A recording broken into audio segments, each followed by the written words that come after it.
आप सभी को मेरा प्रेम भरा नमस्कार।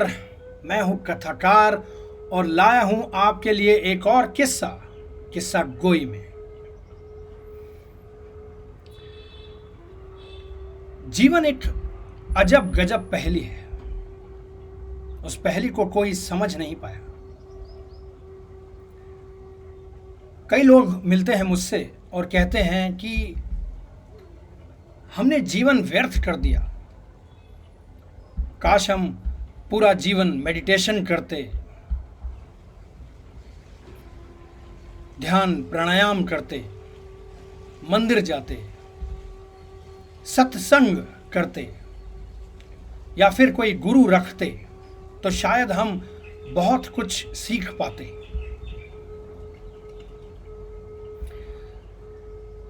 ऐसे ही दो साधु पूरा जीवन ध्यान प्राणायाम करते रहे और एक दिन मिले। दोनों साधुओं के बीच चर्चाएं हुई और फिर उनमें से एक साधु ने कहा कि तुम्हारे ध्यान का फल क्या है। पहले ने कहा, मैं तुम्हारा सवाल समझा नहीं। ध्यान का फल क्या होना चाहिए?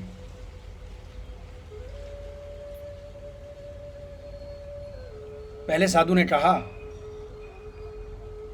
अरे हम कुछ भी करते हैं तो उसका फल तो पता चलना ही चाहिए ना। रिजल्ट ही तो बताएगा कि प्रोसेस ठीक है कि नहीं।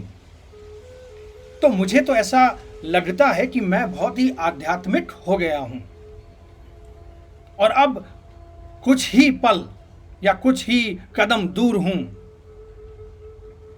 उस परम ज्ञान को हासिल करने के लिए। तो दूसरे साधु ने कहा, मैं कैसे मान लूं कि तुम्हें वो मिल चुका है जिसकी तलाश हम सबको है। तो पहले साधु ने कहा, देखो,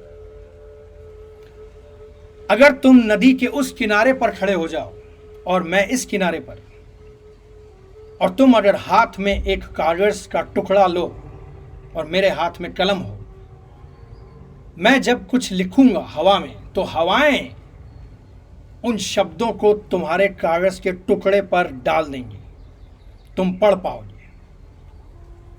मेरी 40 साल की तपस्या में मैंने यह हासिल किया है। मैं प्रकृति के साथ एक हो गया हूं। मैंने प्रकृति को समझ लिया है। इसलिए मैं मानता हूं कि मेरी तपस्या विफल नहीं सफल हुई है। दूसरे साधु ने कहा, जानते हो मैंने क्या हासिल किया है मेरी इस तपस्या से?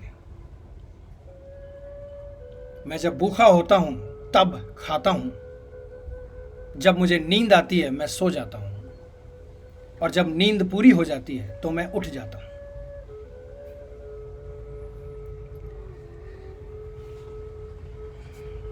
हम सब जीवन का मतलब ढूंढने की कोशिश कर रहे हैं। हमें किसी चमत्कार की उम्मीद है। हम ये सोचते हैं कि कब हमें अपने ध्यान प्राणायाम, हमारे सत्संग का फल मिलेगा। इस कहानी के बारे में कुछ भी ज्यादा बोलना इस कहानी के साथ अन्याय है। बस इतना ही कहना चाहता हूं कि जिंदगी का नाम है बैलेंस। क्या हासिल करना है, क्या खो देना है, ये आप सोचिए।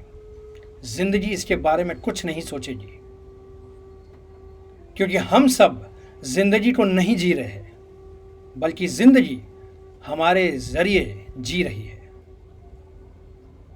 सोचिए इसके बारे में। तब तक के लिए अलविदा।